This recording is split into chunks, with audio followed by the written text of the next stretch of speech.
नमस्कार, मैं हूं अखिल पाराशर। आप देख रहे हैं देश दुनिया की अहम खबरों का एक खास कार्यक्रम न्यूज फोकस। चलिए सबसे पहले नजर डालते हैं इस हफ्ते की अहम सुर्खियों पर। चीन की बिजली खपत में 5.9% की वृद्धि। चीन के बांस उद्योग का वार्षिक उत्पादन मूल्य 360 अरब युएन के पार। दक्षिण अफ्रीका में एक शख्स ने 80 साल की उम्र में की पीएचडी। अब समाचार विस्तार से। चीन के राष्ट्रीय ऊर्जा प्रशासन द्वारा जारी ताजा आंकड़ों के अनुसार इस साल मार्च में चीन की बिजली की खपत में साल दर साल 5.9% की वृद्धि हुई है, जो जनवरी और फरवरी की रीडिंग से 2 गुनी से भी अधिक है और इसे अर्थव्यवस्था में तेजी से होते हुए सुधार के रूप में देखा जा रहा है। आपको बता दें कि साल 2023 की पहली तिमाही में मेनलैंड चाइना के 31 प्रांतों में से 26 प्रांतों में बिजली की खपत में तेजी देखी गई है। पश्चिमोत्तर चीन के सिंचांग उइगुर स्वायत्त प्रदेश को देश का सबसे बड़े कपास उत्पादक प्रदेश माना जाता है। यहाँ कपास की खेती करने वाले किसानों ने इस साल लगभग 90% रोपण पूरा कर लिया है और किसानों को उम्मीद है कि इस साल कपास की खेती अच्छी होगी। दरअसल हाल के वर्षों में बड़े पैमाने पर भूमि हस्तांतरण और उचित कृषि व्यवस्था से सिंचांग ने कपास उत्पादन के लिए किसान प्लस सहकारी तरीके का गठन किया है, जिससे पानी और मिट्टी जैसे कृषि संसाधनों की उपयोग दर में सुधार हुआ है।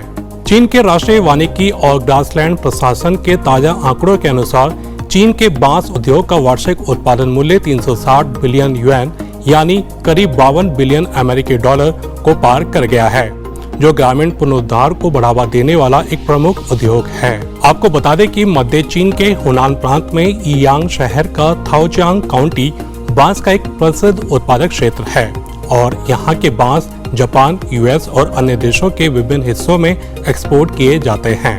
विश्व स्वास्थ्य संगठन यानी WHO के महानिदेशक डॉक्टर टेड्रोस ने कोरोना वायरस के हेल्थ इमरजेंसी न रहने का ऐलान किया है। WHO प्रमुख के मुताबिक अब corona virus global health emergency नहीं रहा, लेकिन इसका मतलब यह नहीं है कि खतरा टल गया है। आंकड़ों के आधार पर WHO के अधिकारियों ने यह दावा किया है कि जनवरी 2021 में जहां हर हफ्ते औसतन 1 लाख मामले सामने आ रहे थे, वह अब अप्रैल-मार्च के महीने में हफ्ते में 2000 के करीब रह गए हैं। लेकिन इसका मतलब यह नहीं है कि कोरोना वायरस अब लोगों को प्रभावित नहीं करेगा, बल्कि बीमारी और मौतों से होने वाले नुकसान का स्तर अब बेहद कम हो गया है।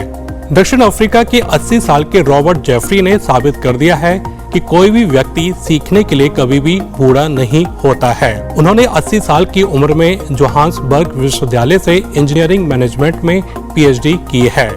दरअसल व्हील चेयर पर चलने वाले रिटायर्ड बिजनेसमैन रॉबर्ट जेफरी ने ऊर्जा क्षेत्र में बड़े पैमाने पर काम किया था और अपने पैरों के उपयोग को खोने के बाद उन्होंने अपनी योग्यता बढ़ाने के लिए इंजीनियरिंग मैनेजमेंट में पीएचडी करने का फैसला किया।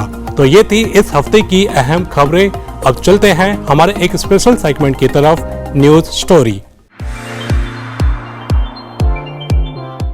नमस्कार।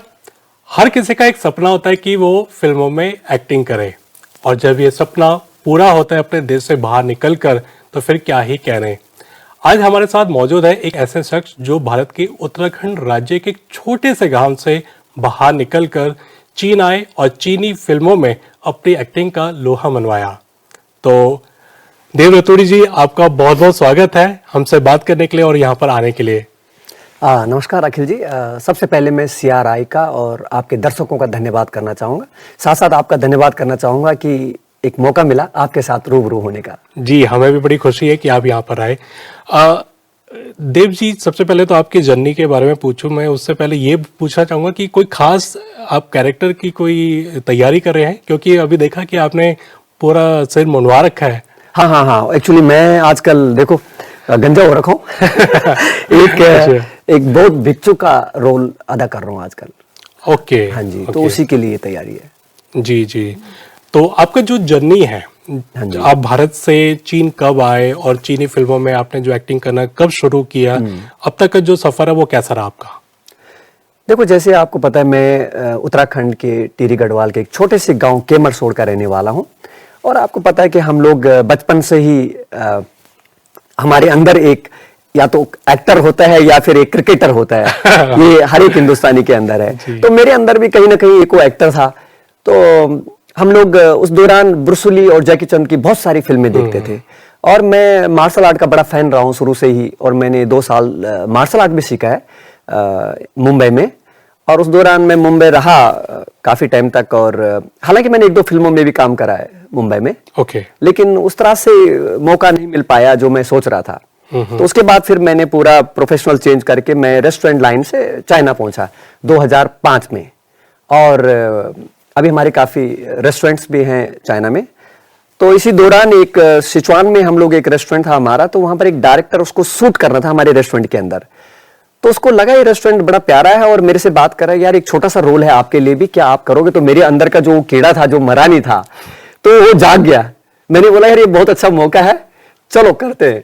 तो वहां से ये जो जर्नी शुरू हुई। तो ये आपकी जो जर्नी है तब से कंटिन्यू है। हाँ जी, हाँ जी जी। आपने अभी तक कितने रोल कर चुके हैं आप? और एक इसमें मैं और जोड़ना चाहूंगा कि ऐसा कौन सा किरदार है जो आपको निभाते हुए बड़ा मजा आया? अखिल जी, मैं अब तक लगभग 35 से भी ज्यादा अलग अलग किरदार निभा चुका हूं। जैसे डॉक्टर हो, एस्ट्रोनॉट हो, गैंगस्टर, पुलिस, आर्मी, बिजनेसमैन, बहुत सारे रोल अलग अलग तरह के रोल निभाने का मौका मिला। और जो मैंने कोशिश करी कि अपनी तरफ से उसको बाखूबी निभाऊं।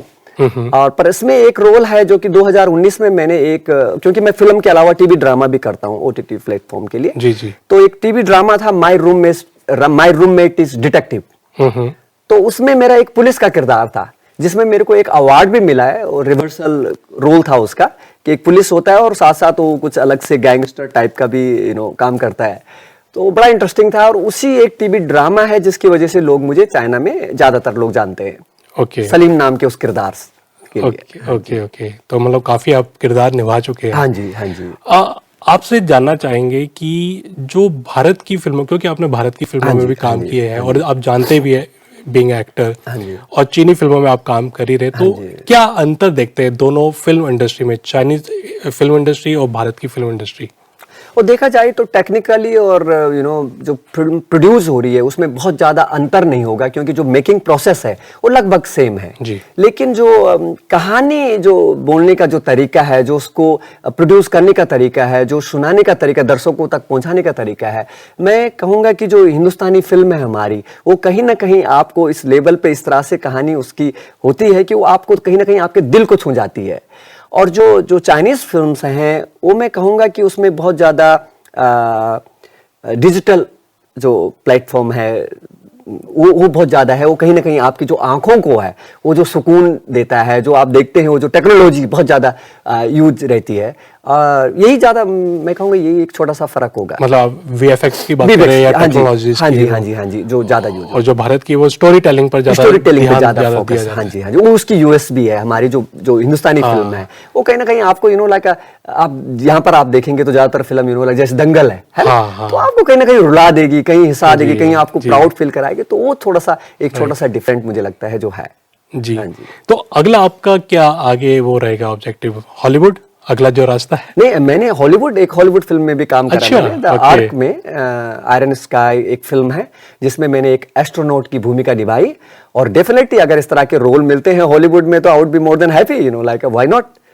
क्योंकि एज अ एक्टर लाइक उसके एक्टर के लिए एक बाउंड्री नहीं है, उसको काम मिलना चाहिए, चाहे वो बॉलीवुड हो, चाहे हॉलीवुड हो, चाहे वो चाइनीज फिल्म हो।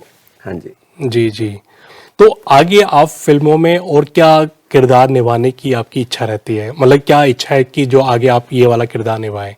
मेरे को ज्यादातर अगर आप देखें 35 फिल्मों में 35 फिल्म जो मैंने करी है अब तक जी। उसमें आधा से ज्यादा मेरे गैंगस्टर के रोल्स हैं। और मैं चाहूंगा कि कुछ जो आर्मी से रिलेटेड जो रोल्स हैं जो मैं बहुत ज्यादा पसंद करता हूँ, या फिर कोई जो पुलिस वाले जो रोल हैं जो मुझे लगता है कि मुझे इस तरह के रोल काफी सूट करते हैं। अच्छा। उसमें उम्मीद है आगे चल के और रोल मिलेंगे इस तरह के। चलिए, हमारी आपको बहुत बहुत शुभकामनाएं और उम्मीद करेंगे कि हम आपको अलग अलग किरदार निभाते हुए देखें, अलग अलग, चाहे वो हॉलीवुड हो या बॉलीवुड हो या चीनी फिल्म इंडस्ट्री हो, उसमें आपको अलग अलग किरदार निभाते हुए हम आपको देखें। तो देव रतूड़ी जी, हमसे बात करने के लिए आपका बहुत बहुत धन्यवाद। Thank you very much. तो ये था आज का खास कार्यक्रम न्यूज फोकस। अभी इजाजत दीजिए, अगले हफ्ते फिर मिलेंगे इसी समय। नमस्ते।